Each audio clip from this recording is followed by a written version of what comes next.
Olá pessoal, do Amigovski, que é o podcast de Wilson Migovski, que eu trouxe hoje, o Dr. Matheus Herdy. Ele é cirurgião plástico. A gente vai aprofundar essa ideia aqui para vocês verem que tem realmente uma quantidade enorme de saídas, mas tem alguns riscos. E aí a ideia aqui é minimizar o risco e que te ajude, por exemplo, a escolher um bom local para fazer cirurgia e um bom profissional, tá bom? Você não perde para esperar. Fique aqui, fique bem, fique com a gente.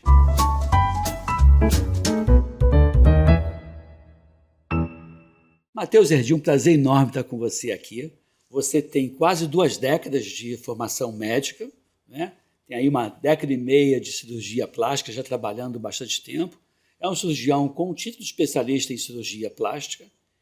E eu queria que você falasse rapidamente da tua carreira. Como é que foi, quem foi a tua fonte de inspiração na cirurgia plástica? Bom, como todo cirurgião da minha época e até um pouquinho mais atrás, a gente, claro, que tem sempre inspiração do professor Pitangui, eterno professor, a gente sempre tem que prezar. E eu venho de uma escola de um discípulo direto dele. Meu chefe de residência era o Dr. Farid Hakmi, que foi assistente direto do Pitangui na clínica dele durante muito tempo. E aí depois saiu da clínica para fundar o próprio serviço de cirurgia plástica e aí passou na direção da sociedade, etc. E aí a gente acaba absorvendo bastante também dessa essência do professor na clínica. E hoje você, na tua prática, hoje você tem... Eu sei que cirurgia plástica é algo amplo, na residência você passa por vários setores, né? Vai do foguete, do alfinete ao foguete, em termos de cirurgia plástica, mas hoje você tem uma dedicação maior para alguma área específica? Exato. Era muito comum os cirurgiões mais antigos eles estarem ali focados em praticamente todas as áreas da cirurgia plástica. O próprio professor Pitangui tem 500 trabalhos publicados na parte de face, de mama, técnica. E hoje a tendência, como a gente já tem muito mais profissionais no mercado e as técnicas elas vão se desenvolvendo aprimorando, muito. Né? Exato. A tendência é focar muito. Então hoje, praticamente, o meu consultório é das cirurgias mamárias e das cirurgias que a gente chama de contorno corporal, que o grande exemplo são as lipoaspirações e aí todos os tipos dela, as abdominoplastias também, que tem as suas definições, e aí a gente acaba focando bem nessa área, porque facilita até para a gente ficar up-to-date, ali a gente ficar atualizado com as técnicas. Né? Exato. O Brasil hoje tem cerca de quase 1.400.000 cirurgias plásticas por ano, né? Como é que você está vendo esse movimento de cirurgia? Inclusive, o Brasil passa a ser um meio que turismo de cirurgia também. Eu já ouvi falar que algumas pessoas vêm para o Rio de Janeiro, vão para alguns grandes centros do Brasil para escolher os nossos cirurgiões, que são, em geral, muito bem qualificados por um preço justo de mercado, né? Mas que esse movimento é nacional e internacional, né, Matheus? Exato. O Brasil sempre foi grande líder, perdeu um pouco alguns anos atrás, mas está voltando a recuperar essa pujança, porque o brasileiro, o cirurgião plástico brasileiro, ele tem a tendência desse cuidado maior com a cicatriz, o resultado. A brasileira é muito exigente. A gente vai para congresso fora, a gente vê, às vezes, resultados que as nossas pacientes daqui, às vezes, não aceitariam de uma cicatriz. No Instagram. Exato. E a rede social vem também, não só colocar no Instagram, mas a rede social aqui é muito... Os Estados Unidos são os donos, a Europa é bem desenvolvida nessa parte, mas o brasileiro é que preenche a rede social, né?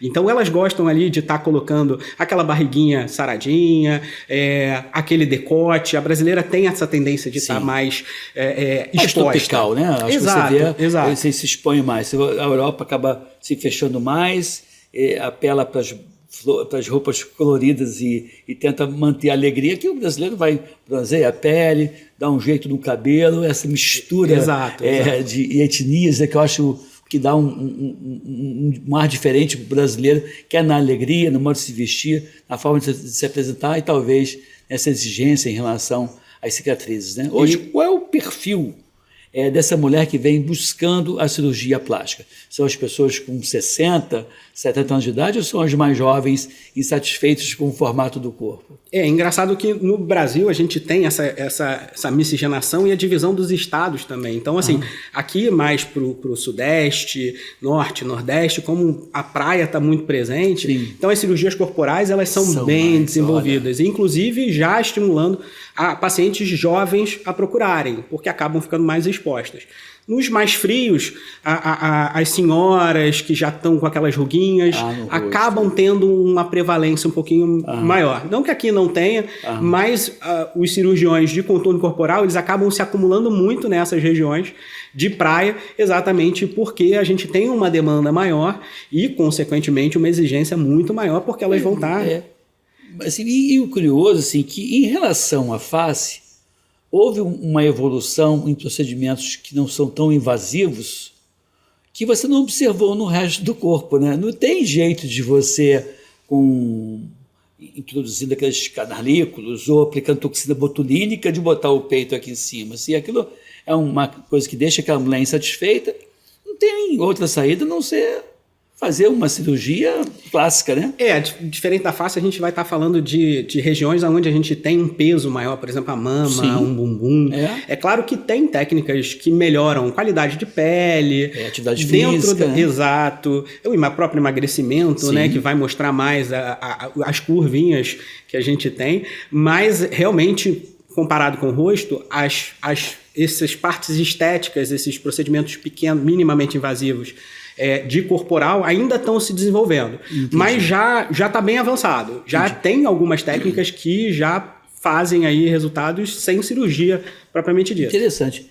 É também da tua competência esse tipo de intervenção, ou esse tipo de intervenção sai da mão do cirurgião plástico e cai na mão de outro especialista ou de outra formação acadêmica? Então, eu estou falando, sai do cirurgião plástico e vai para o dermatologista, que eu estou falando, vai de médico para médico, ou sai do cirurgião plástico e vai para a mão do fisioterapeuta, do farmacêutico, do biomédico? Como é que está essa questão desses outros procedimentos? É claro que a cirurgia é do cirurgião plástico e qualificado. O que acontece muito é que a paciente, ela normalmente, por as outras especialidades sem ser as médicas, acabam se expondo mais nas redes sociais. Sim. Elas facilitam a mostrar resultados que atraem muito esses pacientes. Então, muitas vezes, eles acreditam que os resultados vão ser satisfatórios com procedimentos pequenos, procedimentos minimamente invasivos, o que não é tão verdade, dependendo do grau. E aí acabam investindo muito nessas áreas e fugindo um pouco da cirurgia plástica. Porém, os resultados ainda não são aquém de uma cirurgia, então eles não substituem. Sim. Eles são muito bons para aquele paciente um pouco mais jovem, que quer melhorar uma coisa pequena na flacidez, melhorar uma qualidade de pele. E aí a gente tem não só os dermatos, mas a gente tem outras especialidades não médicas também, como o próprio fisioterapeuta, os biomédicos, fazendo procedimentos minimamente invasivos também. Mas entendendo que a gente tem muita gente no mercado e às vezes a gente tem grandes problemas também por causa dessas coisas. Tá, falar em alguma coisa minimamente invasiva, eu queria que você definisse para mim o que é minimamente invasivo, para que os nossos espectadores possam acompanhar isso, porque o minimamente invasivo pode dizer, não, eu nem toquei, né? Então eu queria que você definisse, né, traduzisse do medicidez para o português, para que as pessoas possam entender. Essa é a primeira pergunta. E a segunda pergunta é que procedimentos minimamente invasivos podem ser executados por outros profissionais? Estou falando dentro do que se faz, da regra e tudo mais. Não é um discurso corporativista favorável a quem é médico, como nós somos médicos. A ideia é o que hoje, né, à luz do conhecimento atual, o que pode ser feito e o que não pode ser feito dentro desse quesito minimamente invasivo. Essa ainda é uma região, eu também não acho que o bom profissional, ele vai ter o seu mercado, ele vai ter os seus clientes e não vai tirar o paciente ou o cliente do bom profissional. E aí isso realmente não preocupa. Mas a gente tem meio que uma área obscura dessa região, o que se pode, o que não pode, e fica uma legislação ainda, até por causa dos próprios conselhos legislando a favor próprio. Sim, claro. A gente às vezes fica um pouco perdido. Mas o minimamente invasivo são aqueles procedimentos na qual a gente não tem uma resposta inflamatória tão grande, com acesso, então a gente não vai ter um corte, não vai ter uma incisão, normalmente ali no máximo uma espetadinha de uma agulha, injetando um material, um produto que vai causar uma reação, por exemplo, uma reação inflamatória que leva à produção de colágeno, como bioestimulador no corpo, por exemplo. Agora que fique claro, né, assim, vira e mexe você vê um monte de gente fazendo esse procedimento com material que não é o mais apropriado, com agulha que não é apropriada. Você já viu situações, você deve ter cansado de ver, as pessoas colocando silicone de carro, dentro injetando no bumbum, injetando no peito, injetando em um monte de lugar do corpo, até no rosto. Exato. E você vê complicações sérias, né? A gente tem casos emblemáticos na mídia, né, de pacientes, de pessoas famosas que tiveram problemas sérios com isso. Exatamente por desconhecer o tipo de material que coloca. Muitos desses locais, às vezes, ou profissionais que não são tão profissionais assim, dizem que aplicam um tipo de produto e fazem outro. Então, realmente, assim, por isso que eu digo que é uma área um pouco obscura, porque não existe uma fiscalização tão grande para tomar esse cuidado, se realmente aquele produto é específico para isso. E acaba cada conselho legislando por si próprio, acaba ficando muito confuso, e aí eu imagino para uma pessoa que está assistindo a gente, que já é difícil entender o que seria o melhor tratamento para ela, inclusive o que seria o melhor produto. E aí a gente tem essa confusão, a rede social ela tem essa coisa, a gente tem muita informação boa, muita gente boa, as pessoas muito boas às vezes estão escondidas e não conseguem comunicar. Sabe que é uma coisa interessante? Que se você é médico, comunica muito bem, mas não é a regra, né? O médico acaba tendo dificuldade de se comunicar e acaba que esse espaço ele é dominado muitas vezes por quem tem uma bela de uma habilidade para falar, mas infelizmente não tem a mesma habilidade com as mãos. O ideal seria que pessoas combinassem habilidade com as mãos e habilidade para falar. E se bobear, esse espaço ele é ocupado sem muito critério, porque aqui não, aqui de verdade eu chamo meu podcast pessoas que eu entregaria um ente querido meu para fazer algum tipo de intervenção, ou eu faria em mim. Eu não chamo no podcast, eu não aceito uma influência que é uma influência econômica. A gente tem a liberdade de eu poder falar com você, até porque quando eu te entrevisto, eu, de certa forma, levo para você a minha credibilidade de quase 40 anos de formado, de professor da Universidade Federal do Rio de Janeiro, com residência, mestrado, doutorado, então eu não posso pegar essa minha história e emprestar para quem eu não acredite. Então, você é uma pessoa que eu acredito, que eu confio e que eu acho que realmente pode fazer a diferença. Mas é difícil para o leigo poder escolher, né? Exato. E é por isso que a gente precisa de mais espaços assim, né? E, graças a Deus, a gente tem começado a aparecer mais pessoas dando um pouco mais a cara para bater e não dando tanto medo da academia mais. A academia era uma coisa que fazia com que a gente se escondesse muito pelo julgamento. Eu acho um erro, assim, eu sei disso e pago um preço alto por isso. Não é uma coisa simples, não foi fácil para mim. Mas eu acho que você tem que pegar e se respaldar e dizer, academia, faça a mesma coisa. Né? Leve para você o conhecimento. Não é até eu faço uma crítica para o UFRJ, que tem na Ilha do Fundão, tem uma ponte que foi aquela ponte estaiada, aquela ponte bonita, e que o nome da ponte é Ponte do Saber. Eu disse, muita prepotência da UFRJ dizer que a Ponte do Saber, e só tem uma única, só sai. Né? Na verdade, a UFRJ, qualquer outra universidade, qualquer outra academia, deveria permitir uma mão dupla, né? E assim, é do saber que sai e do saber que entra, porque senão você não consegue ir a lugar nenhum. Então é interessante essa questão da academia se colocar, né, encastelada, como se ela soubesse tudo. E não só se colocar mais na mídia, mas também saber comunicar para o público, né? Saber diminuir o medic case e falar um pouco mais como as pessoas entendem, que isso é extremamente importante.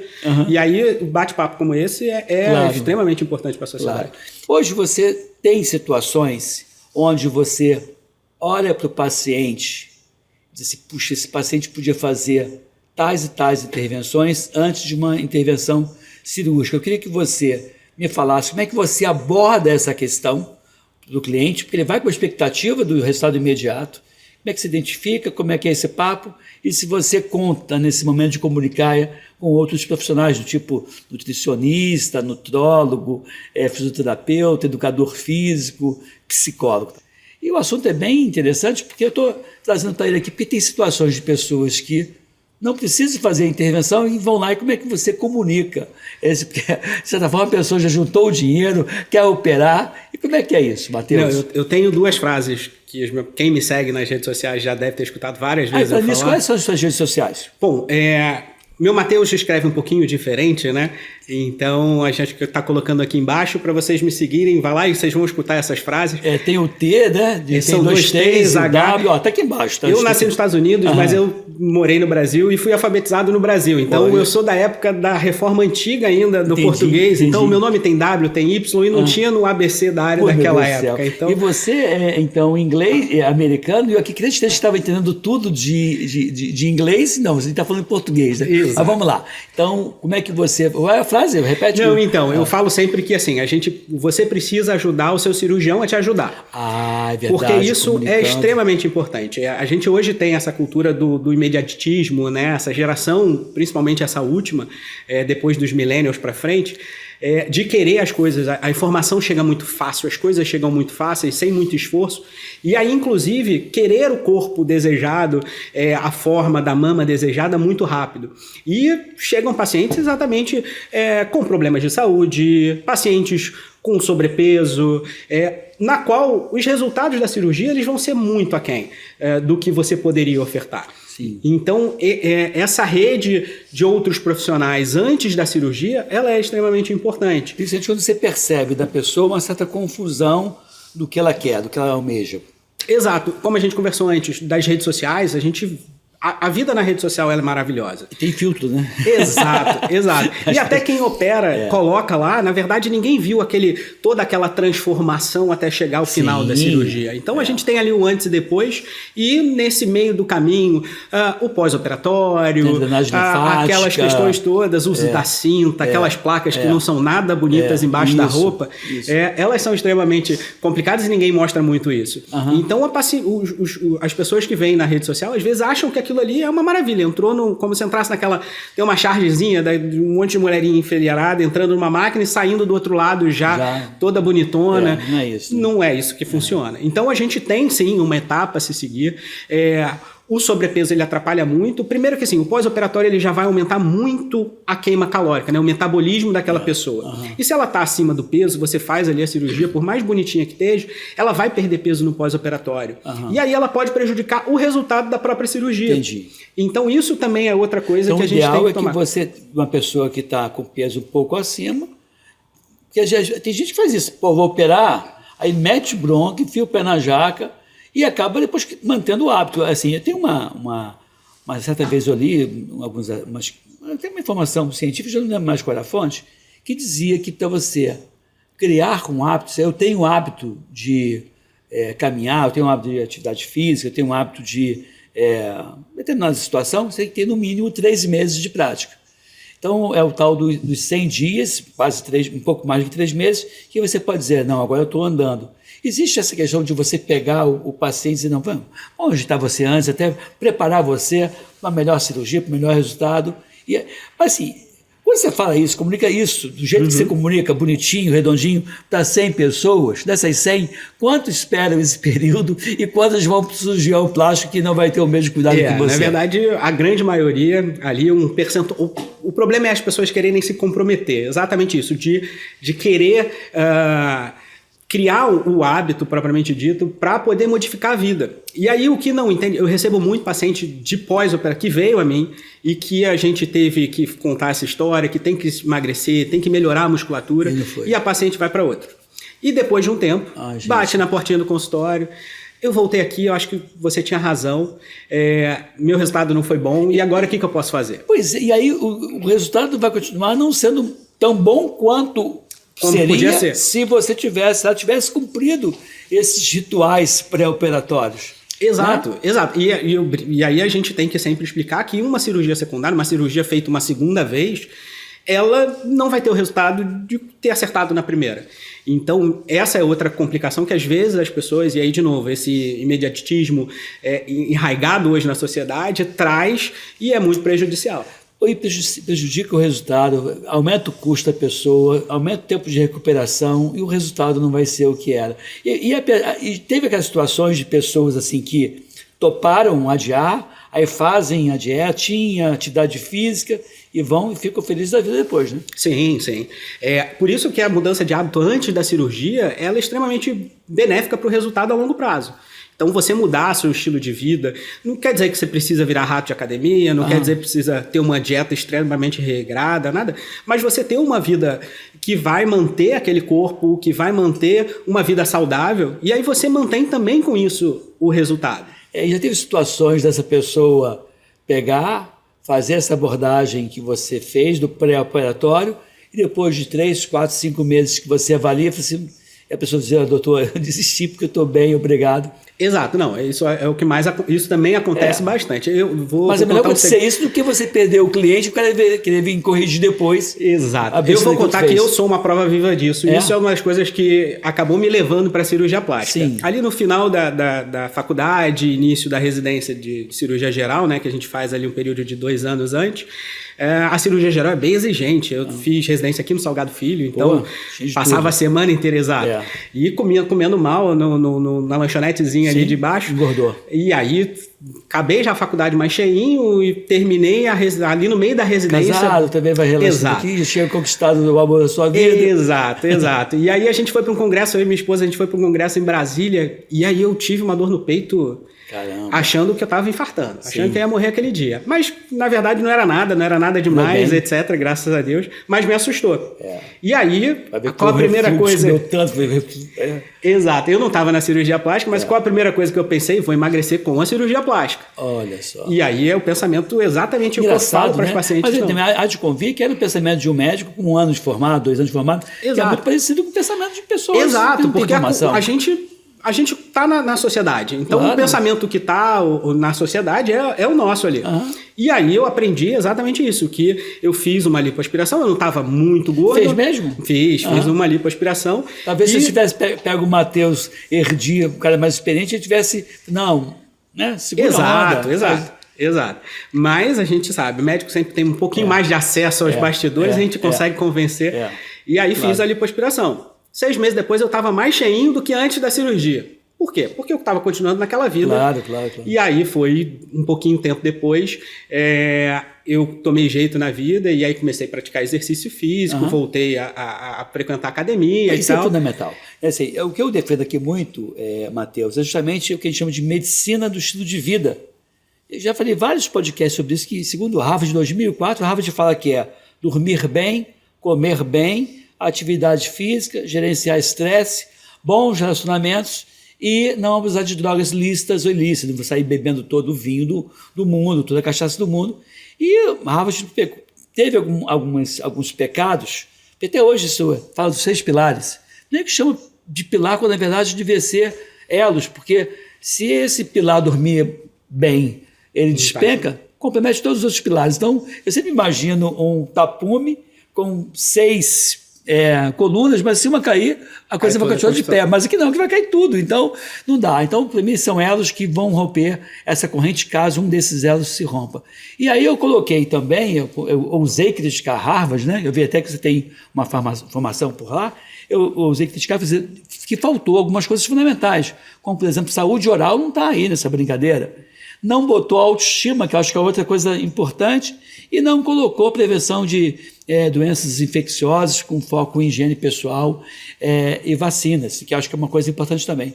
Mas, assim, essa questão da medicina do estilo de vida é algo que você tem que, o tempo todo, ficar vigilante, né? Exato. E a cirurgia plástica ela também vem entendendo exatamente isso, que é o que a gente chama hoje nos bastidores de cirurgia plástica funcional.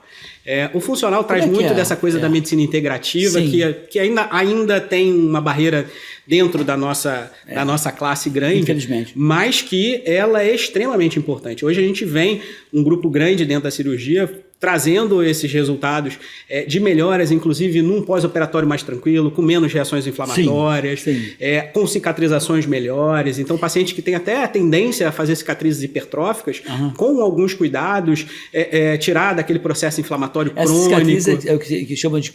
aquela cicatriz grossa, o queloide. O queloide, isso. É um parente do queloide.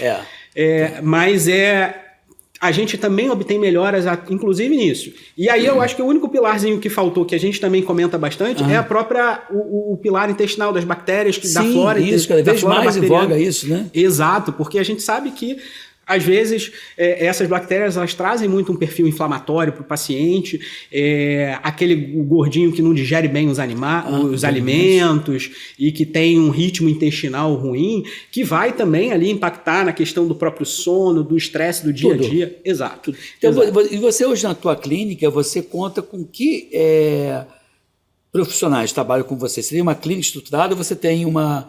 Eu tenho um consultório. Tem um consultório. Né? Um consultório que fica aqui no Rio, fica aqui na Barra da Tijuca. Aonde fica? Fica no Le Monde. Fica ali pertinho do Barra Shopping. Isso é um comentário ou é um convite para eu ir lá tentar ver se dá jeito? Por favor, vai ser extremo prazer.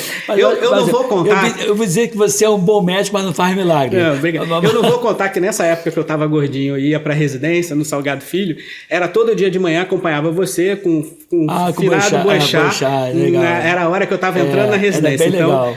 Um prazer estar aqui também por causa disso. É uma pena não estar o Boechat aqui com a gente. A gente fez muito tempo, era muito legal. A gente fazia era o Pensa Brasil Rio, depois Pensa Brasil Saúde, que era no Brasil como um todo.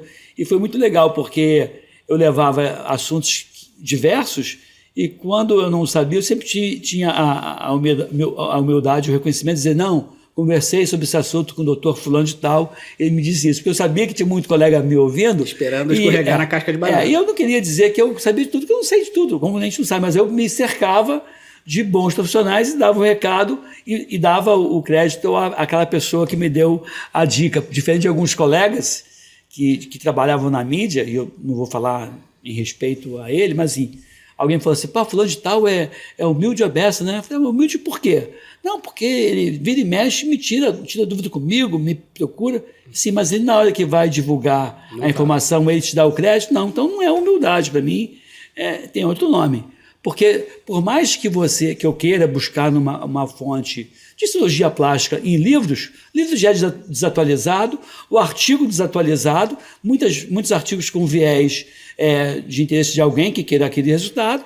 Para você botar um artigo numa revista hoje, você paga 2, 3 mil dólares para poder divulgar. Um professor não vai pagar o salário dele para publicar, então acaba que começa a ter nada melhor do que você falar, pô, Matheus, me diz aqui, o que é isso? Como é que é? Aí você vai dizer, não, você vai me dizer a vertente A, B, C e D, vai me dar a tua opinião e eu vou sair lá uma formação de quase 3 anos de cirurgia e no bate-papo de 15 minutos. Então eu tenho que dar o crédito. Medicina é a ciência das eternas verdades transitórias. Né? Nada o que a gente está falando hoje pode amanhã ser completamente diferente e tá ok. É assim que a ciência evolui. Claro. Então, você falou que tem consultório aqui na Barra. Aqui na Barra. E também atendo em Cuiabá. Uma vez ao mês, Cuiabá lá no Mato Grosso. Vou uma cidade quentezinha, assim, né? Bem seco.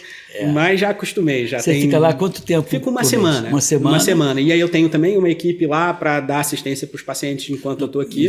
Que isso o paciente ele é o mais importante nessa cadeia. Claro. E a relação que a gente tem é também o mais importante. E por que Cuiabá? Isso começou na pandemia. Na pandemia, os consultórios todos fecharam e eu tinha alguns amigos lá que chamaram. Então, olha, vamos aqui, ainda está funcionando as coisas com algumas restrições, mas então vem aqui para ajudar a gente. E aí eu comecei indo e as pacientes ali no trato começaram a gostar também do jeito, talvez o carioca que venha vindo do Rio e tal, jeito diferente. E aí acabei conquistando. Uma formação depois de um tempo também, né? A formação também. Experiência. E depois de um tempo ali, acabei montando meu consultório lá. Caramba, que legal. E tenho ido direto para Cuiabá uma vez no mês, eu tô lá. E sem ser essa semana outra, se você é de Cuiabá tá me vendo, eu vou estar aí. A tua esposa é dermato? Minha esposa é dermato. Vai com você para Cuiabá? Vai. Agora ela tá indo. Ela vai dar um tempo agora, então a gente ainda não anunciou, mas a gente tá de mudança também para fora do Brasil. E aí aqui no próprio Rio também eu vou passar um mês e aí devo pular ali uns 15, 20 dias e vou estar retornando para manter em Cuiabá da mesma forma. Mas ela está indo para ficar um tempinho um pouco maior com as crianças lá. Entendi. E aí ser um pouco mãe e nesse momento distanciar mais. Exato. Eu queria jogar para você um outro desafio, que para mim eu acho que é uma das coisas mais importantes dessa nossa entrevista, que é justamente como eu leio, eu sou médico, te conheço, vou perguntar, eu tenho um monte de informação, eu tenho acesso a informações privilegiadas em relação ao profissional, mas como um leigo, ele pode, dentro desse universo de serviços e cirurgiões, como é que eu posso escolher um bom profissional para que eu vá lá me submeta a um determinado procedimento. Como eu identifico quais são as ferramentas que eu posso ter para dizer é nesse que eu vou ou nesse eu prefiro adiar e trocar por um outro. Geralmente um bom cirurgião escolhe um bom serviço, né? Exato. Bom, normalmente o ciclo que o paciente faz, né, até chegar no consultório, serve muito de exemplo. Eu acho que facilita muito. A primeira coisa que você tem que buscar, eu acho que quando você começa a pensar que tem alguma coisa no seu corpo que incomoda, e você vai procurar a cirurgia plástica para resolver isso, é pegar boas referências com as pessoas que estão ao seu redor. Sim. Então essa talvez seja o primeiro passo. Então você tem uma amiga que operou, um parente que operou, e aí não tem jeito. Depois dessas indicações ou dessa indicação, dá aquela stalkeada nas redes sociais, entende se o perfil daquele cirurgião ele tem a ver com o seu perfil. A gente hoje, de novo, a gente tem os cirurgiões já mais firmes dentro das redes sociais. Entendi. Então você entende como ele fala, se ele vai estar acessível a você. E que pode, assim, cirurgia plástica para mim vocês são artistas, né? Vocês são escultores, e como eu não vou dizer que o Picasso é melhor do que o Van Gogh, cada um tem seu estilo, né, de pintura ou de escultura, se for o caso. No teu caso de escultura, 37 belezas da arte, né, uma das 7... Como é que você... Também tem essa questão da diferença de pegada, de jeito de eu operar? digo muito mais o feeling, né? Porque o cirurgião é quem você vai estar entregando ali a sua vida, né? O seu corpo para ele, para poder. Então você tem que ter uma afinidade. A gente hoje tem cada vez menos aquele médico no pedestal e o paciente também, né, lá embaixo, conversando numa linguagem que você entenda. Então é importante o paciente saber como é a cirurgia, como vai ser o pós-operatório. Então, às vezes, médicos que têm um perfil mais afastado tem público para ele, assim como o mais próximo, o acolhedor, também tem. Então essa talvez seja o próximo passo. E aí depois, claro, entrar nos sites do conselho, no CFM, nos conselhos regionais. Isso é uma boa. E aí você vai procurar o famoso, vai colocar o nome dele lá. Todos os sites do conselho tem lá uma caixinha onde procura o seu médico. 23W, Botinho. Exatamente. Mas se você acertar só o sobrenome, eu acho que você já me acha lá, que eu acho que só tem um parente afastado que também está lá no conselho. Tá. Mas que ali você vai ter o registro do cirurgião. E aí você vai saber primeiro se ele é médico ou não é, e segundo se ele tem um númerozinho chamado RQE, que é o Registro de Qualificação de Especialista, que vai dizer que no caso do cirurgião plástico, ele passou 6 anos da vida dele fazendo a escola de medicina, depois mais 3 anos, hoje são 3, na minha época eram 2 ainda, de cirurgia geral, e mais 3 anos de cirurgia plástica. Então a gente tem ali, a minha formação são 11 anos até eu conseguir fazer uma prova que é mediada só pela sociedade, para me dar, então, esse registro de especialista. Então ali você já tem um básico da informação. E por último, você juntar tudo isso e aí sim você fazer a escolha, porque aí você vai estar com um cirurgião bem qualificado, que fez num serviço credenciado pela sociedade, que lá fiscaliza, com boas referências de pessoas que operaram com ele e entender qual é a linguagem que ele usa no dia a dia, etc. E se faz parte, se tem essa afinidade com você. Então, acho que juntando isso é uma chance de dar muito bem. Você tem o seu gosto, por exemplo, a sua observação... Porque tem prótese de mama, tem formato mais natural, por baixo, por cima, tem diferentes marcas. É importante que todas tenham o registro na Anvisa, né, como correlato. É importante ter, porque uns 20 e tantos anos atrás, acho que você não era nascido ainda, mas teve um problema sério com algumas próteses de mama na época. Eu era da Vigilância Sanitária do Estado do Rio de Janeiro, tivemos que aprender produto. E hoje isso está bem mais regulado e também não tem aquela questão da durabilidade também. Para não esquecer, eu queria que você me falasse da durabilidade de uma cirurgia plástica e se você opina, né, no formato, e isso é de acordo com o biotipo da mulher? Exato. A gente tem uma série de formas para escolher a prótese, a gente tenta juntar. O principal o paciente, por isso que eu digo que às vezes a afinidade, você entender, o cirurgião ser aberto para você, ele também vai pegar a sua opinião, vai tentar entender o que você acha, porque às vezes o natural para mim não é a mesma coisa que o natural para o paciente. Eu brinco que tem paciente que gosta que a mama chegue meia hora antes dela em qualquer lugar. E aí isso é o natural para ela. E aí então a gente tem que entender o que o paciente... E não, tem gente que gosta que perceba que é prótese mesmo. Exato, tem bastante. Isso é o quê? Existe muito também da própria questão social. Sim, então, tipo pessoas... Assim. É igual você ter, às vezes, um carro bonito para mostrar para os amigos ou para as amigas. Entendi. Tem a famosa inveja das amigas também, que quer chegar causando. A principal indicação cirúrgica é botar inveja das amigas. E o próprio gosto. Né? Então, isso acontece bastante. Mas aí a gente vai levar em consideração isso junto com o tamanho do tórax. Hoje a gente tem a tendência de usar muito a musculatura também, o músculo peitoral como um suporte adicional para manter o resultado também num tempo maior. Isso? Bota por baixo? A gente tem, exato. A gente tem a posição na frente do músculo, né, atrás da glândula mamária, e atrás do músculo. E aí atrás do músculo... Fica mais natural, né? Exatamente. A gente consegue disfarçar um pouquinho mais as bordas e o músculo ele serve como se fosse o bojo do sutiã. Sim, segura a onda. Então ele segura também o peso e não deixa o peso só na pele daquela paciente. Que acaba fazendo que o resultado dure mais tempo. Você falou do resultado durar mais tempo. As próteses mudaram, né? Porque tinha uma questão do encapsulamento, da fibrose em volta da mama.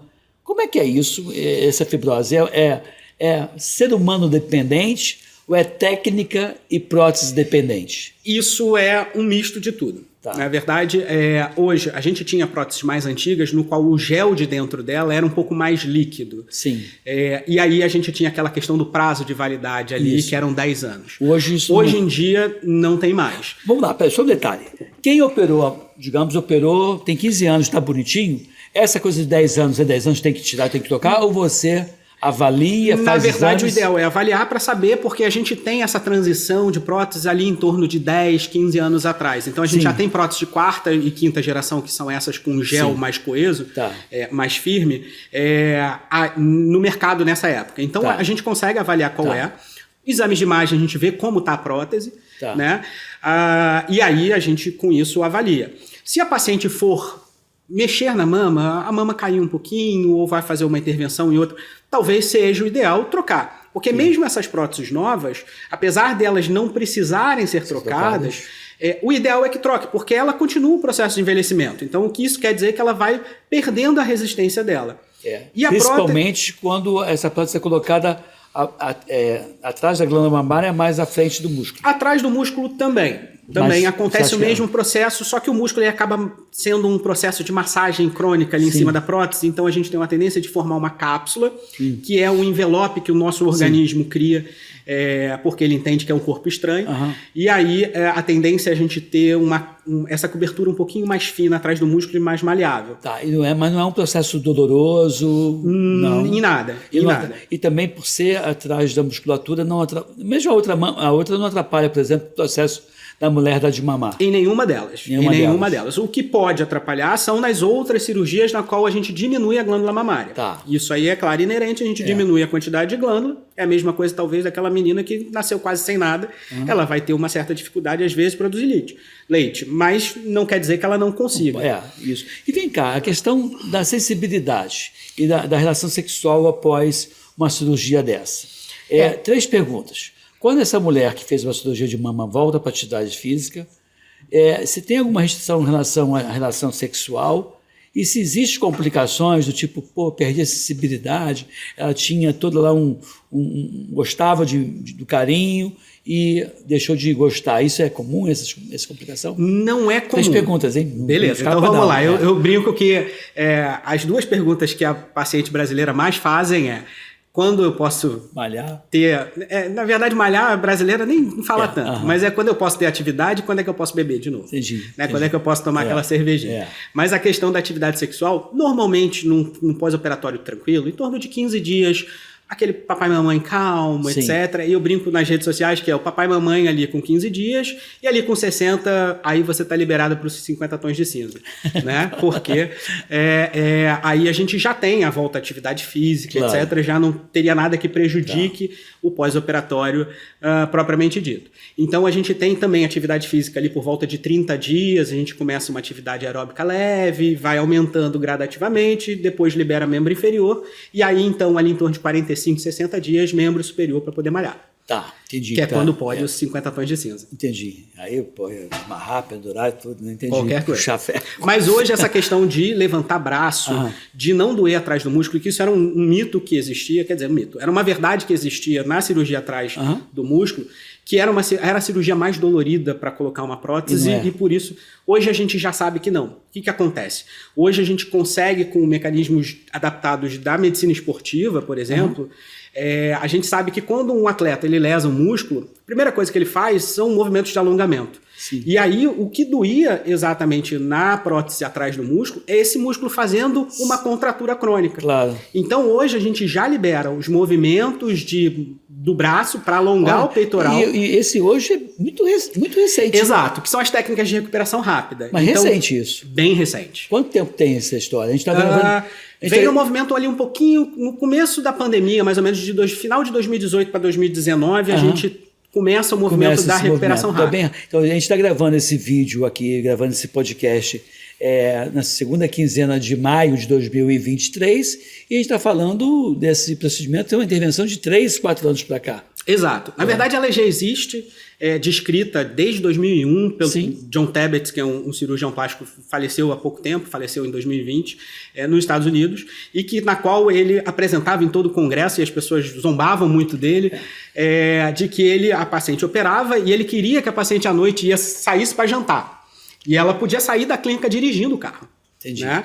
É claro que era um exagero, de certa forma, mas que isso veio ganhando corpo nesses últimos anos, e esse movimento, mas ainda a gente tem uma barreira das técnicas mais clássicas, porque foi uma coisa mais disseminada. Então, essa quebra de paradigma é um pouco ainda grande. Entendi.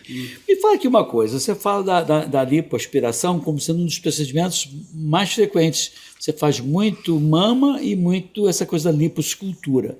Qual a diferença de uma lipoaspiração que botar lá aquela catéter ou canícula, sabe qual é o nome daquela? A cânula. A cânula lá que você bota lá e aspira, eu já vi, é uma coisa assim, para quem olha assim, vocês fazem com muita habilidade, com muito cuidado, e vai aspirando, vai saindo a gordura. Desse procedimento, para tal da lipo-HD.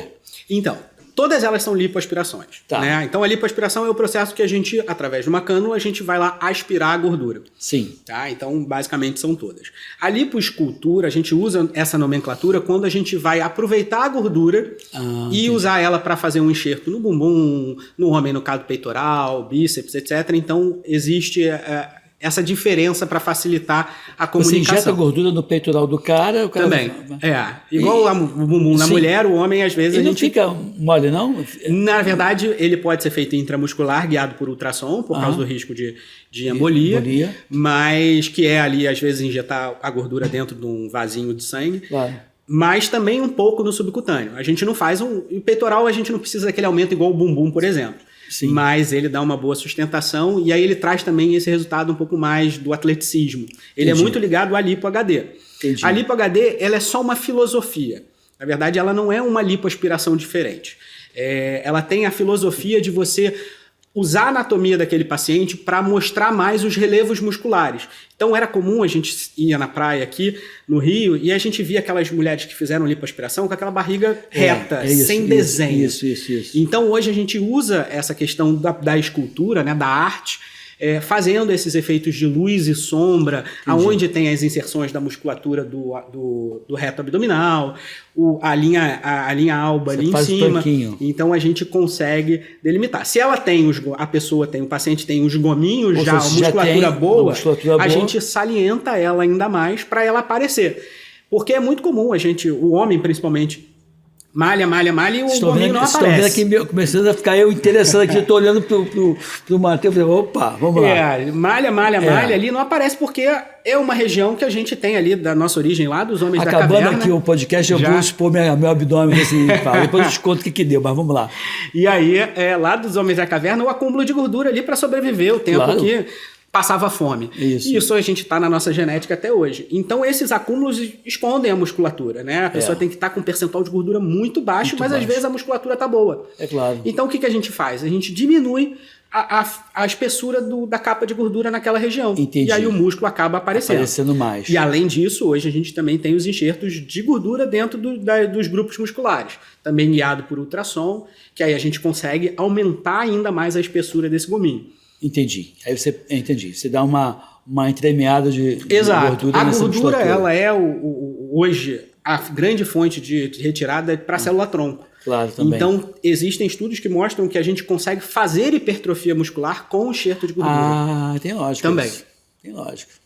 Isso aí porque você causa uma lesão muscular, claro. Aquelas células-tronco ajudam na reparação e, além disso, criam novas fibras.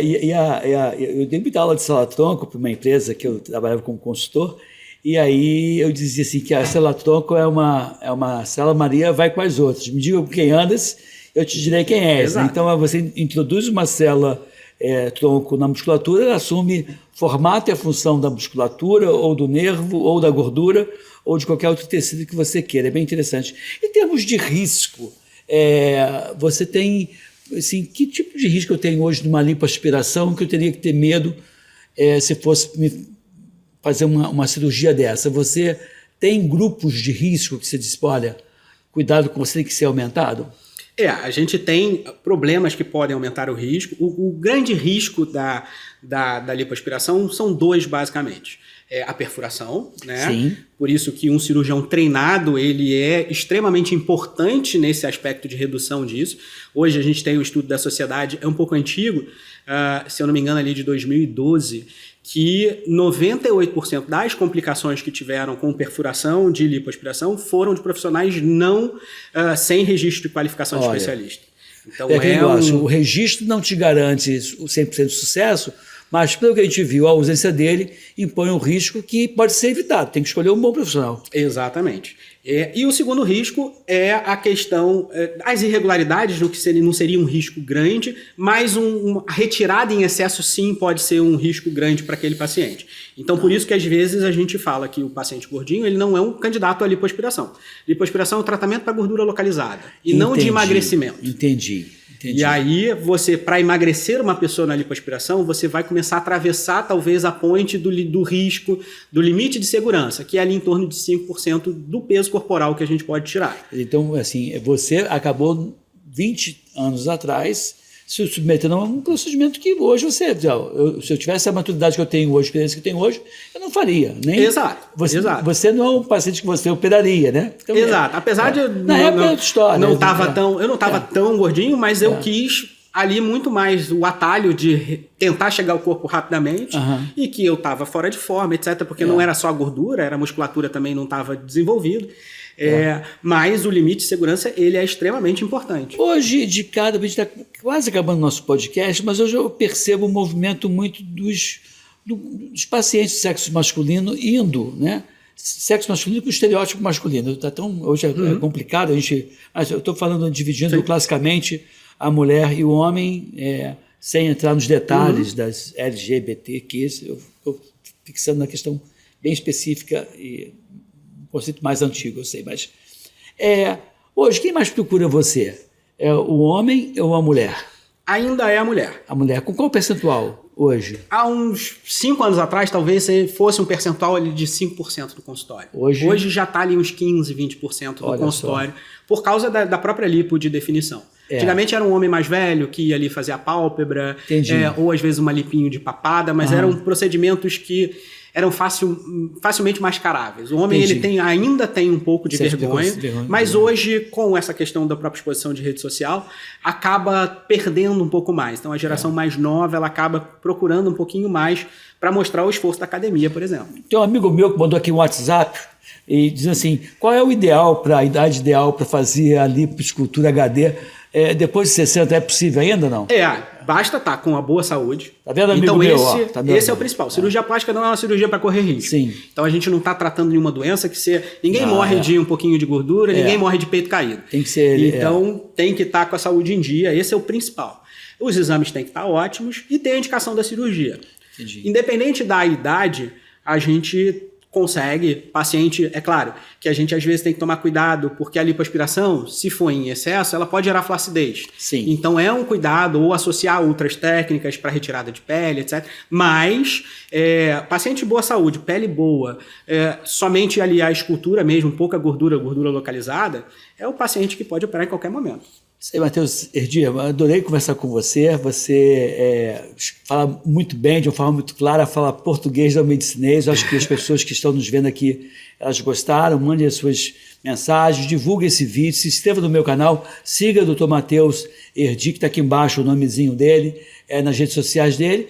E se tiver alguma dúvida em relação à cirurgia, acho que a equipe do Dr. Matheus vai ajudar vocês, tanto aqui no Rio de Janeiro, quanto em Cuiabá, tá bom? Espero que vocês gostem. A palavra final, então, agora, meu caro. Foi um prazer imenso, e como eu disse, a gente precisa de mais espaços assim, então parabéns por estar abrindo essa parte de comunicação para a gente estar aqui conversando com o público, que é extremamente importante. E se você tiver dúvida, pode colocar lá na minha rede social.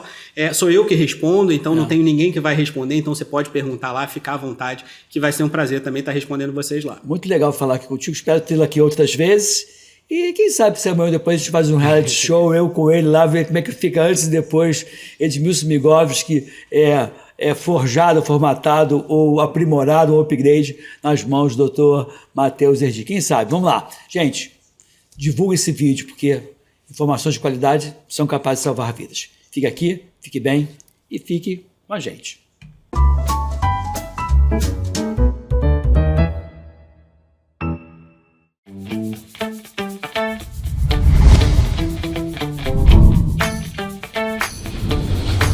TVC, a TV do Correio da Manhã.